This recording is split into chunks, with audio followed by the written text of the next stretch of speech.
هذه المشكلة. هذا الكلام ينسب إلى الإسلام، والإسلام بريء من هذه الخزعبلات وهذا الباطل، ما عنده علاقة.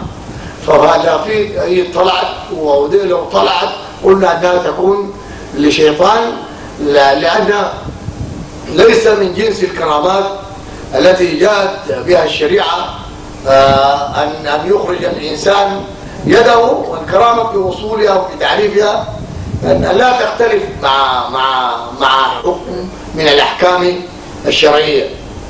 ونحن نعلم أن الميت إذا مات أصلا انقطعت حركته، خلاص ثاني لا بيتحرك ولا تطلع ايده، إن رفعت عليه كده بترجع في محلتها، معروف هذا. فهذا يعني الكلام لا دليل له من كتاب ولا سنة. واصل الكلام للأسف الشديد حرف حديث المصنف مما يدل على جهلهم أو على أنهم يعرفون الحق ولكنهم يحرفون الكلمة عن مواضعه. بين في أنه الدليل على أنه يمكن أن تستقيث بالميت كما ذكر من قصص فرددنا عليها. قال يمكن أن تستقيث، قال لما جاء في الحديث عن جابر رضي الله تعالى عنه قال رأيت رجلا يصبر الناس عند رأيه. الحديث طبعا صحيح، لكن شوف التعريف بتاع الحديث. عند رأيه لا يقول شيئا إلا صدروا عنه. قلت عليك السلام يا رسول الله صلى الله عليه وسلم مرتين. قال لا تقل عليك السلام، عليك السلام تحية الموتى، قل السلام عليك. قال قلت أنت رسول الله؟ قال أنا رسول الله الذي إذا أصابك ضر فدعوته كشفه عنه، وإذا أصابك عن سنة يعني مجاعة فدعوته أنبتها لك، وإذا كنت بأرض أو قفر بأرض قفر أو فلاة فضلت راحلتك فدعوته ردها عليك. هذا الدليل عنده انتهى الحديث. قال النبي عليه الصلاة والسلام، وده حديث صحيح طبعا، حديث أخرجه الإمام أحمد في المسند وغيره بإسناد صحيح. فقال أنت رسول الله الذي إذا أصابك ضر فدعوته كشفه عنه. المعروف بلغة العرب أن الضمير بيعود إلى آخر مضاف، إلى آخر، يعني الحديث في مفهومه أنا رسول الله الذي إذا أصابك ضر فدعوته، الضمير بيعود لمين؟ لله. فدعوته أي دعوت الله، فإذا دعوته كشفه عنه. وإذا ضلت راحلتك بأرض فلاة فدعوته، مش دعوت رسول الله كما فهم هذا، وكما حرف الكلم عن معناه الحقيقي. قد يكون عالما وأراد أن يضل في مقام التعريف، وقد يكون جاهلا ولكنه فهم الحديث فهما سقيما كما قال أحدهم وكم من عالم قولا صحيحا وآفته من الفهم السقيم. ففي الحالتين كما قال آخر إن كنت لا تدري فتلك مصيبة، وإن كنت تدري فالمصيبة أعظم. فيبقى الحديث معناه ليس معناه أن تقول يا رسول الله، إنما أنا رسول الله الذي إذا نزل بك ضر فدعوته، أي دعوت الله مش دعوت رسول الله صلى الله عليه وسلم. يعود الضمير إلى مين؟ إلى الله سبحانه وتعالى الذي هو رسول من عنده يبلغ عنه ما أمره الله سبحانه وتعالى به. هذا في التعليق على هذه المسألة.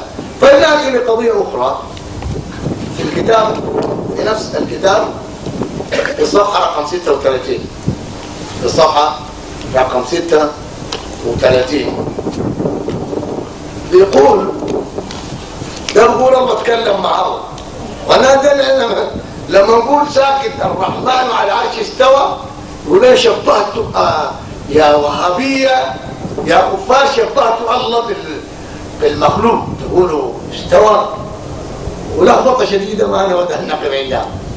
لكن ده قاعدين يتكلموا مع الله وزول قالوا ما يقول لك الله كلمني. نحن يوم من الايام سمعت واحد قال الله كلمني. مين الله قالك؟ سمعت واحد صاحبنا قال انا امبارح الله اتكلم معي ولا كده. كيف بيتكلموا مع الاموات ينضم يقول لك عادي جدا، ويمرق من القبر ويتكلم معه بعد الموت عادي جدا. يلمت الرسول ذاته يقول لك امبارح الرسول اتعشى معانا في الحوريه عادي جدا، ينضم معه ويجيب لك منه كلام. ما وقفوا عند الرسول، طلعوا يا الله. الله جل جلاله يقول لك والله امبارح الله برضه اتكلم معي واتكلمت معه. ده اللي نتطور كده. نقرا الكلام في الصفحه رقم 36 من كتاب الرسائل الإيرانية في آداب الطريقة الختمية. بيتكلم قال: ذكر شيخنا العارف بحر المعارف بيذكوا في أنفسهم براهم، عارف والمعارف وبراهم ولا بيقولوا شكل على كيفهم. بيقول: ختم أهل العرفان وحامل لواء الإيقان وسلطان أهل الشهود والعيان سيدنا السيد. يقول لها لسه ما خش في الموضوع، في المناظر كلها لسه.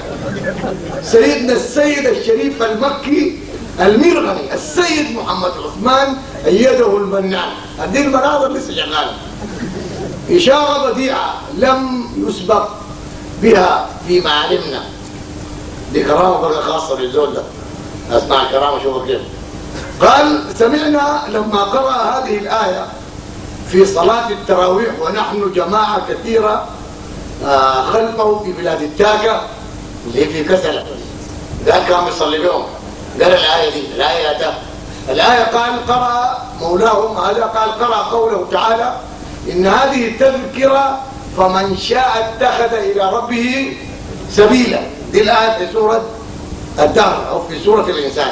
قال لما قرأ الشيخ في التاكة قال بعد أن سلم التفت إلينا. بعد طبعا كان في الصلاة بعد سلم كده طوالي قال التفت إلينا. وبعدين يا مولانا قال: فقال لنا لما قرأت هذه الآية، شايفين قال له لما قرأت الآية دي يعني هي إن هذه التذكرة فمن شاء اتخذ إلى ربه سبيلا. قال لما قرأت هذه الآية خاطبني الحق جل جلاله وقال لي: يا محمد عثمان أنت هذه التذكرة، أنت التذكرة لله، أنت التذكرة لعبادي يا محمد عثمان، فمن أراد طريقا يوصله إلي فليتخذك سبيلا، وما يفعلون ذلك إلا أن أريد، وإن كل من أحبك فمن أحبك وأخذ عنك وتعلق بك هو الذي خلد في رحمته، وكل من أبغضك وتباعد عنك فهو الظالم المعدود له العذاب الأليم. زينا كده احنا في الشق الثاني معدود زينا قال العذاب الأليم في الطرف. يا أخي الآية دي علاقتها شنو بمحمد عثمان؟ الآية دي علاقتها شنو؟ فإن هذه تذكرة دي الرسول ذاته ما قال لها التذكرة.